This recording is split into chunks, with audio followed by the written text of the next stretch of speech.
बात है जब एक छोटे से परिवार में मधु, सुबोध, उनका बेटा रोहन और भतीजी लता रहते थे। लता के माँ बाप बचपन में ही गुजर गए थे। मधु बहुत ही बुरी, वो लता से घर का पूरा काम करवाती थी। मधु उसके साथ इतना बुरा व्यवहार कर और इस बारे में उसके चाचा को बिल्कुल नहीं पता था। वो अक्सर उसके चाचा के सामने अच्छा बनने का नाटक करती और पीछे से लता को धमका कर रखती थी कि वो अपने चाचा को कुछ बताएगी तो वो उसे बहुत मारेगी। एक दिन लता आंगन में कपड़े धो रही थी कि तभी उसकी चाची आकर उसके पास ढेर कपड़े लाकर पटक देती है। चाची, मेरे पास पहले ही बहुत कपड़े हैं, मेरा हाथ दर्द हो रहा है। ए लड़की, चुपचाप कपड़े धो, समझी? पूरा दिन खाने को दे दो और काम तुझसे जरा नहीं होता। आज सारा काम खत्म हो जाना है। आज मेरे बेटे रोहन का जन्मदिन है, उसके लिए तुझे फिर मेरी रसोई में मदद भी करनी है, समझी? इतना कहकर मधु वहां से चली जाती है। कपड़े धोने के बाद मधु उसे अपने साथ रसोई में लगा लेती है। मधु अपने बेटे के जन्मदिन के लिए खीर पूरी बना रही होती है। लता को खीर बड़ी ही पसंद होती है। खीर देखकर उसके मुंह में पानी आ जाता है। उसने सुबह से कुछ खाया भी नहीं होता। चाची, ये खीर हमको कब मिलेगी?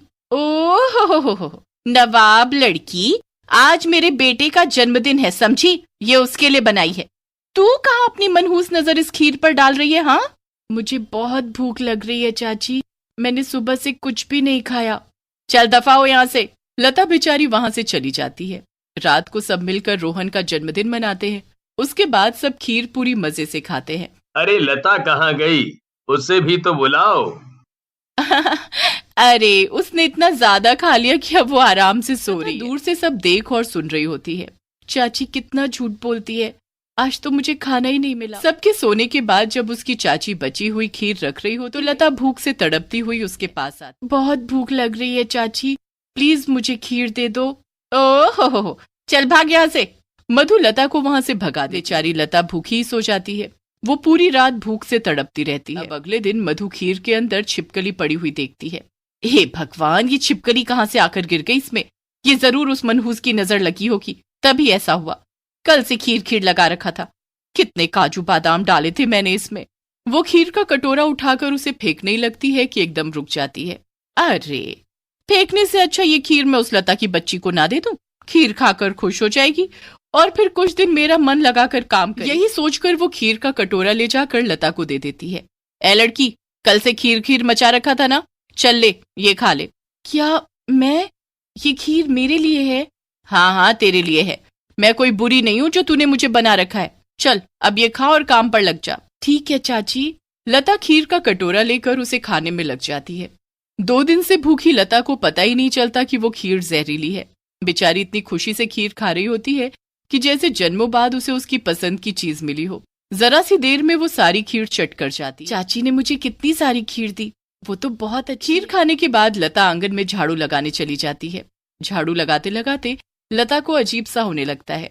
उसे अचानक से उल्टी होने लगती है और उसके मुंह से झाग निकलने लगते हैं। चाची, चाची। लता की आवाज सुनकर जब उसकी चाची वहां आती है तो लता के मुंह से निकलते हुए झाग को देखकर वो डर जाती है। उसे तो सब पता होता है कि ये सब उस छिपकली वाली खीर को खाने से हुआ है। चाची, मुझे कुछ हो रहा है, मुझे बचा लो चाची। अरे, अगर मैं इसे डॉक्टर पर ले गई तो मेरा किया धरा सब सामने आ जाएगा। भाड़ में जाइए, ये मरेगी तो मुझे इससे छुटकारा भी मिल जाएगा। मधु उसे ऐसी हालत में वहीं छोड़ देती है और लता तड़प तड़प कर मर जाती है। उसके मरने के बाद लता रोने की खूब एक्टिंग करती है जैसे उसे ही सबसे ज्यादा दुख हो। हाय मेरी बच्ची, जाने क्या हो गया, हाय मेरा सब लुट गया। हिम्मत रखो लता, ऐसे रो मत। पर समझ नहीं आ रहा कि अचानक लता को हुआ क्या। अरे, मैं जब आंगन में गई तो ये मुझे मरी पड़ी मिली। किसी को कुछ पता नहीं चलता कि लता कैसे मरी है। मधु अंदर ही अंदर बड़ी खुश होती है कि जो उसने चाहा बिल्कुल वैसा ही हो गया, पर उसे क्या पता था कि उसके किए का दंड उसको जल्द ही मिलने वाला। कुछ दिन बाद एक रात जब मधु बाहर के कमरे में होती है तो अचानक कमरे में ढेर सारी छिपकली आ जाती है। हे भगवान, ये इतनी सारी छिपकली कहाँ से आ गई? भागो यहाँ से। जैसे तैसे वो छिपकली को भगाती है कि तभी बाहर से एक आवाज आती है। आवाज सुनकर मधु बाहर जाती है तो उसके होश उड़ जाते हैं। उसके सामने एक चुड़ैल खड़ी होती है। मुझे बहुत भूख लग रही है, मुझे खीर दे दे, खीर मुझे बहुत पसंद है, जा जल्दी मेरे लिए खीर ले आ। मधु उस चुड़ैल को देख जोर से चिल्लाती हुई घर में वापस आती और सुबोध को सब बताती है। वो जब बाहर जाकर देखता है तो बाहर कोई भी नहीं होता। वो यही थी, मुझसे खीर मांग रही थी। तुम पागल पागल हो गई हो, लगता है आज ज्यादा काम कर लिया। चलो अब सो जाओ। मधु चुपचाप सो जाती है, पर यह सब अभी बंद नहीं हुआ। अगले दिन मधु रसोई में खाना बना रही होती है तो उसे पतीले में आलू की सब्जी की जगह उसमें खीर दिखने लगती है, जिसमें ढेर सारी छिपकली उछल रही होती है। ये सब क्या हो रहा है मेरे साथ? क्यों ये सब दिखाई दे रहा है मुझे? मधु को अचानक खिड़की में वही चुड़ैल खड़ी दिखती है और आगे हाथ फैलाकर उससे खीर मांगने लगती है। मुझे खीर दे दो, बड़ी स्वाद खीर बनाती हो ना तुम। चलो चलो जल्दी से खीर दे दो मुझे। मेरे पास कोई खीर नहीं है, चली जाओ यहाँ से। क्यों मुझे बार बार दिखाई दे रही हो? मैंने क्या किया है?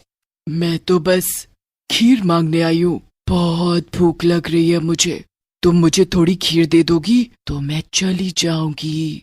नहीं है मेरे पास कोई खीर, जाओ यहाँ से, प्लीज चलिए। अचानक वहाँ सुबोध आ जाता है और मधु को अकेले में ऐसे बड़बड़ाता देख वो हैरान हो जाता है। ये क्या हो गया है तुम्हें? क्या अकेले में बड़बड़ किए जा रही हो? और तुम रो क्यों रही हो? मुझे बचा लो, मुझे बचा लो।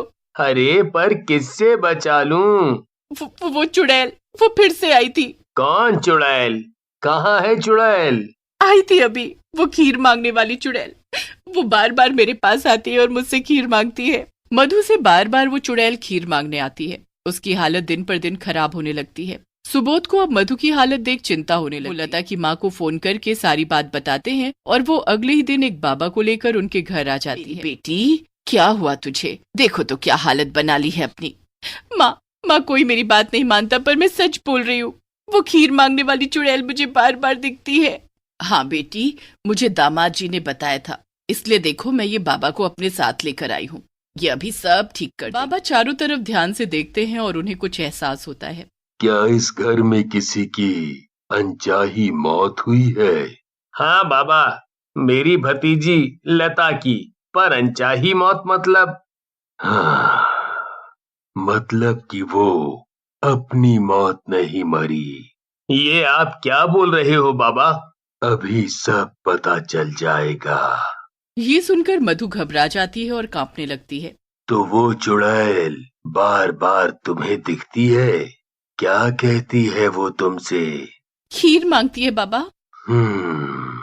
एक काम करो, अभी रसोई में जाओ, बढ़िया सी खीर बना कर लाओ। बाबा के कहने पर मधु बढ़िया सी खीर बनाकर लाती है। ये लो बाबा खीर। बाबा उस खीर को घर के बीचों बीच रख देते हैं और उसके चारों तरफ गोला बना देते हैं। उसके बाद बाबा अपने मंत्रों का उच्चारण करना शुरू करते हैं। कुछ ही देर में वहाँ रखी खीर की कटोरी हिलने लगती है। इतना कहते ही वो चुड़ैल सामने आ खड़ी होती है और बस खीर की तरफ देखे जा रही होती है। खीर खीर खीर चाहिए, मुझे खीर चाहिए। ये खीर तुझे तभी मिलेगी जब तू ये बताएगी कि तूने इस औरत को क्यों परेशान किया हुआ है। मैंने इसे परेशान नहीं किया, मैंने बस इससे खीर मांगी है क्योंकि इसने मुझे पूरा दिन भूखा रखा। इसने खीर बनाई थी पर मुझे नहीं दी, बड़ी भूखी थी मैं। कितना तड़पाया इसने मुझे, और जब इसने मुझे अगले दिन खीर दी तो उसे खाते ही मैं तड़प तड़प कर मर गई। ये सब क्या बोल रही हो? ये तुमको तुम्हारी बीवी बताएगी। मैं क्या बताऊंगी? मुझे तो कुछ भी नहीं पता कि ये सब क्या बोले जा रही है। तुझे सब पता है। वो खीर में छिपकली गिर गई थी, इसलिए मैंने वो खीर लता को दे दी थी और उसे खाकर वो मर गई। ये रोज मुझसे जानवरों की तरह काम करवाती थी और पूरा पूरा दिन भूखा रखती। इसने मुझे मार डाला। मुझे माफ कर दो, मुझसे भूल हो गई। अब तुम्हारी भूल सुधारने का एक ही तरीका है। हर अमावस को तुमको छत पर खीर बनाकर रखनी होगी। अगर तुमने ऐसा नहीं किया तो ये चुड़ैल तुम्हें परेशान करती रहेगी। बाबा उस चुड़ैल को वहाँ रखी खीर दे देते हैं, जिसे वो बड़ी खुश होकर खाती है। हर अमावस को उसके लिए खीर बनाकर छत पर रखती, जिसे वो खाने आती है। फिर कभी अपनी चाची को वो परेशान नहीं करती।